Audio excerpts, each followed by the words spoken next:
une fois, dans une campagne tranquille, une petite fille nommée Alice. Alice avait un grand cœur rempli de curiosité.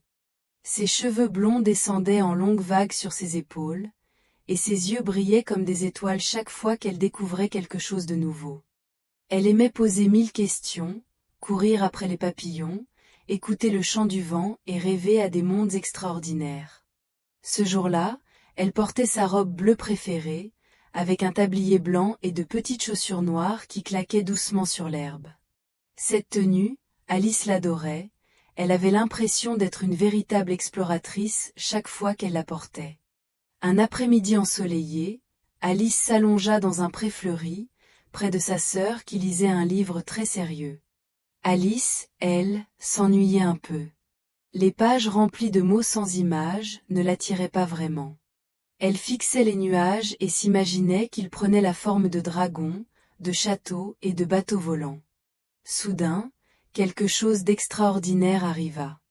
Un lapin blanc surgit du buisson, vêtu d'un gilet élégant, une montre à gousset dans la patte. Et ce lapin parlait. « Je suis en retard. Je suis terriblement en retard. » Alice sursauta. « Un lapin qui parle? Et qui porte une montre ?» s'écria-t-elle. « Mais c'est impossible. » Pourtant, ses yeux ne la trompaient pas. Le lapin trottinait, affolé, répétant sans cesse qu'il allait être en retard. Alice sursauta. « Un lapin qui parle? Et qui porte une montre? » s'écria-t-elle. « Mais c'est impossible. » Pourtant, ses yeux ne la trompaient pas. Le lapin trottinait, affolé, répétant sans cesse qu'il allait être en retard. Sans réfléchir, Alice se leva et se mit à courir derrière lui. Elle traversa le pré, entra dans les bois, sautillant d'arbre en arbre pour ne pas le perdre de vue. Le lapin accéléra, son gilet flottant derrière lui. Puis soudain, il disparut dans un grand trou, au pied d'un arbre. Alice s'approcha. « Devrais-je y aller ?» murmura-t-elle. Mais sa curiosité était trop forte. Elle se pencha et, hop, elle glissa à son tour. Elle tomba, et tomba encore, et tomba toujours. La chute semblait interminable. Elle voyait défiler autour d'elle des armoires flottantes, des horloges qui tournaient à l'envers, des livres aux pages battantes, des tasses de thé suspendues dans l'air. « Oh là là !» pensa Alice, « vais-je tomber pour toujours ?» Mais enfin, après un long moment, elle atterrit doucement, comme sur un coussin invisible. Elle se releva et regarda autour d'elle. Devant elle, s'ouvrait un monde étrange et merveilleux. Les fleurs avaient des visages et fredonnaient des chansons. Les arbres semblaient bouger comme pour lui dire bonjour.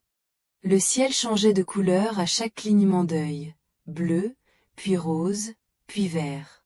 Alice Ivanka, Emma Bailey. C'est alors qu'apparut un sourire. Juste un sourire, flottant dans l'air. Puis une paire d'yeux, et enfin un chat rayé qui la fixait en ronronnant. C'était le chat du Cheshire. « Bonjour, Alice, » dit-il d'une voix mystérieuse. « Mais comment connais-tu mon nom ?» demanda Alice, étonnée. « Ici, tout le monde te connaît, » répondit le chat en souriant encore plus. « Mais dis-moi, sais-tu qui tu es, toi ?» Alice resta muette. « Je suis Alice, bien sûr. » Le chat disparut, laissant seulement son sourire. « Tu le découvriras. » souffla sa voix, qui résonna longtemps. Alice continua son chemin, et arriva à une grande table couverte de tasses et de théières. Assis autour, le chapelier fou et le lièvre de Mars l'invitèrent avec enthousiasme. « Assieds-toi. Assieds-toi. Ici, on fête le thé tout le temps. » cria le chapelier. Alice s'assit et observa le spectacle. Il changeait de place toutes les 2 minutes, buvait du thé glacé puis chaud, chantait des chansons sans fin. Elle riait, mais au fond, elle se demandait si elle ne devenait pas folle elle aussi. Puis, plus loin, elle rencontra une chenille bleue perchée sur un champignon, qui lui demanda d'une voix grave. « Et toi, qui es-tu » Alice ouvrit la bouche, puis hésita. « Je ne sais plus trop. » Avoua-t-elle. « Réfléchis. Tu changes, mais tu restes toi-même. » Répondit la chenille en soufflant des ronds de fumée. Chaque rencontre intriguait Alice. Elle comprenait que ce voyage n'était pas seulement un rêve fou, mais aussi une aventure pour mieux se connaître. Mais tout n'était pas joyeux dans ce pays.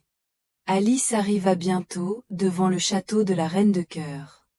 La reine aimait jouer au croquet, mais ses maillets étaient des flamants roses, et ses balles des hérissons qui roulaient en grognant.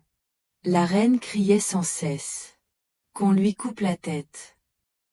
À chaque colère, les gardes tremblaient. Mais Alice, courageuse, osa parler. « Majesté, ce n'est pas juste. Vous ne pouvez pas condamner tout le monde ainsi. » La reine resta bouche bée. Personne n'avait jamais osé lui répondre. La partie de croquet continua, la lune se leva, et Alice sentit que son aventure touchait à sa fin. Sa robe bleue flottait encore, intacte malgré toutes ses folies. Elle se souvenait de chaque instant, le chat souriant, le thé sans fin, la chenille qui questionne, et la reine furieuse. Enfin, elle aperçut un terrier, le même par lequel elle était entrée. Elle courut, grimpa, et hop. Elle se retrouva de nouveau dans le pré, auprès de sa sœur. Tout était calme. Comme si rien ne s'était passé. Alice reprit son souffle. Mais au fond d'elle, elle savait que ce voyage l'avait changée. Elle avait appris la curiosité, le courage, et surtout la force de son imagination. Elle se dit doucement. Où que j'aille, je trouverai toujours mon chemin. Une curiosité après l'autre.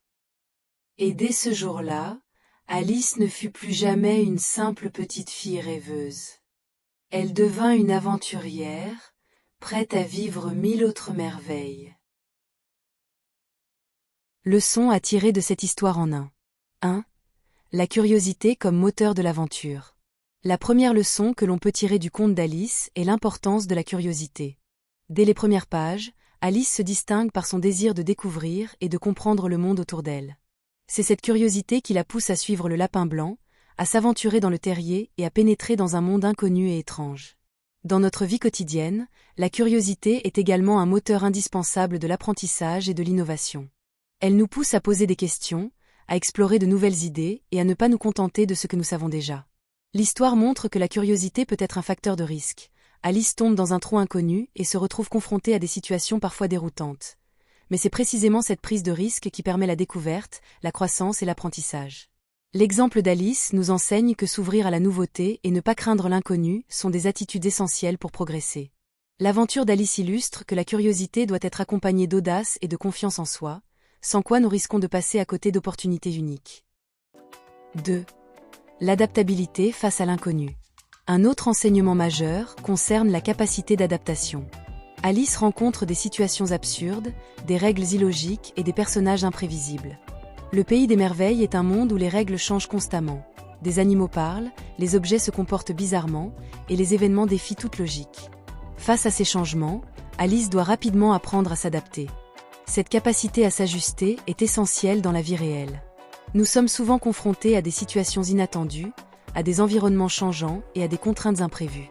L'histoire nous montre qu'il ne sert à rien de résister aveuglément au changement. Au contraire, la flexibilité et l'ouverture d'esprit sont des clés pour naviguer avec succès dans un monde complexe et en perpétuel mouvement. Alice utilise différentes stratégies pour s'adapter. Elle observe, réfléchit, teste des solutions et apprend de ses erreurs. Par exemple, lorsqu'elle doit résoudre des énigmes posées par des personnages comme la chenille ou lorsqu'elle joue au croquet avec des hérissons et des flamants roses, elle doit improviser et rester attentive à son environnement. Cette capacité à s'adapter devient un atout majeur pour avancer dans le récit et symbolise la manière dont chacun peut progresser dans sa vie personnelle et professionnelle.